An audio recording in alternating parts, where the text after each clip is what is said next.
This is the introduction to the series, The Bible and Homosexuality, an LGBTQ Positive View.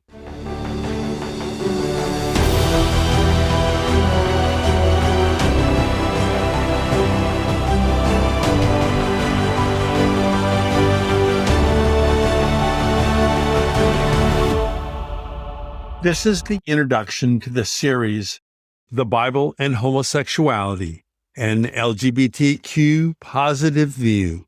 I'm Elton Sherwin, your host, and I am so excited to bring to you this information that for some of you will be life-changing and for a few of you may be life-saving. This is an LGBTQIA positive view of Christianity and the Bible. If you know Christians who are suffering under the weight of guilt, having been told the Bible condemns them, or that they are defective, or intrinsically evil, or sinful if not seldom, please send them a link to this series. We will examine all 7 of the scriptures commonly used by conservative churches and conservative Bible studies to condemn the LGBTQIA plus community. Referred to as the clobber verses, we will see that most of the scriptures, which are used to condemn gay males specifically and the whole LGBTQ plus community more generally, have nothing to do with consensual sex. Most describe attempted rape, gang rape, human trafficking, temple prostitution, and other non-consensual and abusive sexual practices. These scriptures have little to do with consensual adult relationships.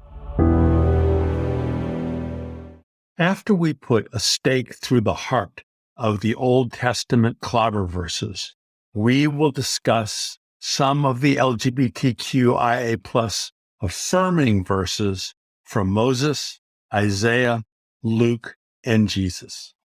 Most Christians, even those who have attended divinity school, are frequently unfamiliar with these. Even Christ's own words on the topic are normally omitted from the conservative discussion of sexual minorities. Tragically, recent research indicates that LGBTQIA children and young adults who attend non-affirming churches.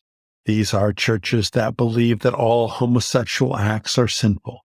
These children and young adults are more likely to think about self-harm and commit suicide. If you have a child who is or who might be anywhere in the LGBTQIA rainbow, you should find a church that affirms and celebrates your child. These children are God's creations, knit together in their mother's wombs and created in God's image.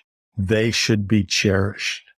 It's dangerous for these rainbow children to attend non-affirming churches, and I will include links about the research on this in the notes, and we'll talk about it in a future episode. A note of caution.